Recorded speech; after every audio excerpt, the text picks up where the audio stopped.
누가복음 15장 11에서 32절을 본문 삼아 아버지 하나님 사랑에 합당하게 반응하는 자가 됩시다라는 제목으로 말씀 나누겠습니다. 본문은 돌아온 탕자로 우리에게 익숙합니다.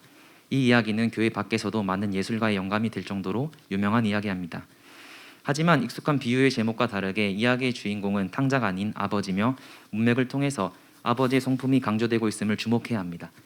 우리는 두 아들보다 아버지가 누구이며 두 아들을 대하는 아버지의 어떤 성품이 강조되는지, 그리고 아버지의 성품 가운데서 두 아들의 모습이 어떻게 나타나는지에 집중해야 합니다. 따라서 탕자의 비유는 잃어버린 두 아들을 찾는 아버지의 비유로 불리는 것이 더 타당할 것입니다. 이 비유에서 여러 따져야 할 점을 뒤로하고 아버지가 하나님이라는 사실에는 의심의 여지가 없습니다. 오늘 본문을 바탕으로 하나님 앞에서 어떤 자가 되어야 하는지 나누도록 하겠습니다. 첫째입니다. 먼저 우리는 하나님이 우리를 사랑하시는 아버지임을 아는 자가 되어야 합니다. 예수님은 하나님이 어떤 분인지 가르쳤습니다. 하나님에 대한 바른 이해를 선포하는 것이 예수님 사역의 특징 중 하나였습니다. 최갑종 교수님은 다음같이 말합니다. 예수님이 볼 때 당대 유대인을 포함하여 모든 인간의 근본적인 문제점은 예수님 안에서 아버지로 계시되는 하나님에 대한 무지에 있었다. 예수님은 이 비유를 통해서 아바 되신 하나님을 발견케 하시고 하나님의 발견을 통해 자신을 발견하게 하신다. 서기관과 바리새인은 하나님을 바르게 알지 못했습니다. 그들은 하나님을 토라를 기준으로 정죄하고 심판하고 보상하는 심판자로 여겼습니다. 그래서 심판받은 죄인들을 멀리해야 한다 생각했고 다가오는 죄인들을 내치지 않고 가까이 하는 예수님을 비난합니다. 하지만 예수님은 그런 그들에게 잃어버린 한 마리 양을 찾는 목자, 잃어버린 한 드라크마를 찾는 여인, 그리고 잃어버린 아들을 찾는 아버지 이야기로 대답하십니다. 세 가지 비유를 통해서 예수님은 하나님이 심판자이기 전에 잃어버린 자를 찾으시고 그들이 돌아올 때 용서하신 아버지시며 그들과 첫째 아들처럼 아버지를 오해하는 자들에게도 사랑의 성품을 기초로 대하는 분임을 말씀하십니다. 여러분, 하나님은 우리를 사랑하는 아버지입니다. 하나님이 먼저 우리를 찾았습니다.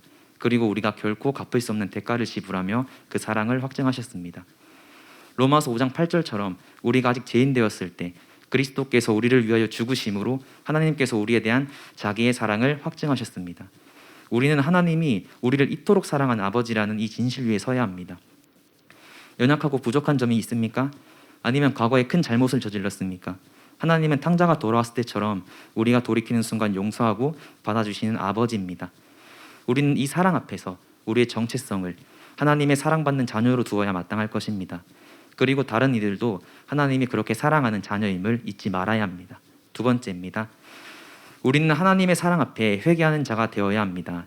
15장의 세 비유는 하나님이 어떤 분인지 묘사하며 청자에게 하나님의 사랑 앞에서 잘못된 생각, 마음을 바꾸고 회개할 것을 요구합니다.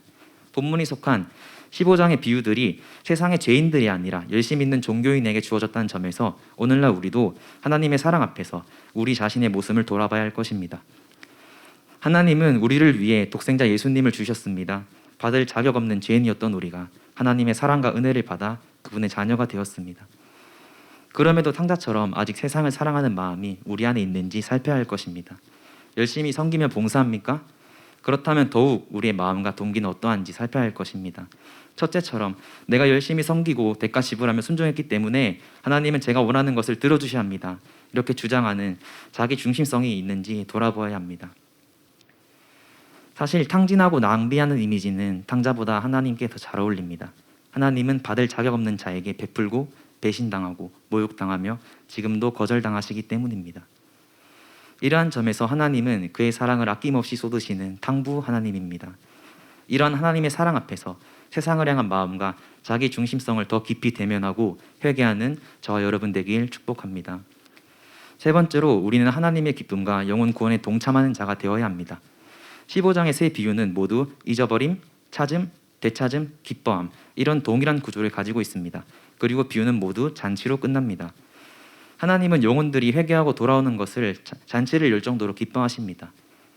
복음성가의 한 가사가 생각납니다. 하나님 기뻐 노래하시네 잃어버린 영혼 주께 돌아올 때, 하나님 기뻐 춤을 추시네 열방이 주께 돌아올 때. 비유는 잔치에 분노하며 밖으로 나간 철제를 설득하는 아버지의 말로 끝이 납니다. 이는 내 동생은 죽었다 다시 살아났으며 내가 잃었다 얻었기로 우리가 즐거워하고 기뻐하는 것이 마땅하니라. 여기서 마땅하냐로 번역된 에데이는 반드시 그렇게 해야 하고 빨리 그렇게 해야 한다는 필연성과 긴급성을 표현하고 있습니다. 첫째, 대답이 생략되어 있음을 통해서 우리에게 반응을 요구하고 있는 것입니다. 우리는 죄인이 회개할 때 즐거워해야 하며 하나님의 기쁨에 동참해야 할 의무가 우리에게 있습니다. 나가서 우리는 영혼 구원에 동참하는 자가 되어야 합니다. 누가복음 19장 10절에서 예수님은 자신의 정체성을 표명합니다. 인자가 온 것은 잃어버린 자를 찾아 구원하려 함이라. 예수님은 아버지가 기뻐하는 영혼 구원을 위해 살았습니다. 하나님의 사랑을 대면한 믿음의 선배들의 삶은 어땠습니까? 영혼 구원이라는 삶의 목적을 가지고 살았습니다. 우리 또한 하나님이 가장 기뻐하는 영혼 구원에 힘쓰는 자가 되어야 할 것입니다. 예수님의 지상 명령에 순종하며 영혼 구원의 통로가 되는 저와 여러분 되길 소원합니다. 결론은 말씀드리겠습니다. 저는 학기가 시작된 지 얼마 안 돼서 양화진에 방문했습니다. 수많은 선교사와 선교자들의 묘비를 보았습니다. 그중 한 무덤 앞에서 한참을 머물렀던 기억이 있습니다. 비석에 새겨진 문구를 보고 가슴이 아팠기 때문입니다. 문구는 우리 아기, 우리 딸이었습니다. 자녀를 묻으며 우리 아기, 우리 딸 이런 문구와 자녀의 이름을 비석에 새기는 부모의 마음이 어땠을까요? 수많은 분들이 자기 자신과 자신보다 소중한 자녀를 희생하며까지 이 나라와 우리를 섬겼습니다. 인간적으로는 이해가 되지 않습니다. 왜일까요? 그들이 하나님의 사랑을 대면했기 때문입니다. 하나님의 사랑이 어떠한지 알았기 때문입니다. 내가 너를 먼저 찾았다. 내가 너를 자녀 삼기 위해 내 아들을 희생했다. 내가 너를 이렇게 사랑한다. 하나님이 먼저 우리를 그렇게 사랑하셨기 때문입니다. 하나님의 사랑을 대면한 자들은 하나님의 마음이 향하는 곳에 자신을 쏟아버립니다. 예수님이 그랬습니다. 제자들과 바울이 그랬습니다. 이 땅에 묻힌 수많은 믿음의 선배들이 그랬습니다. 우리의 삶도 마땅히 그러야 할 줄로 믿습니다. 각자의 부르심에 따라 각자의 자리와 역할에 따라 하나님을 기쁘게 하기 위해 살아가는 저와 여러분 되길 축복합니다.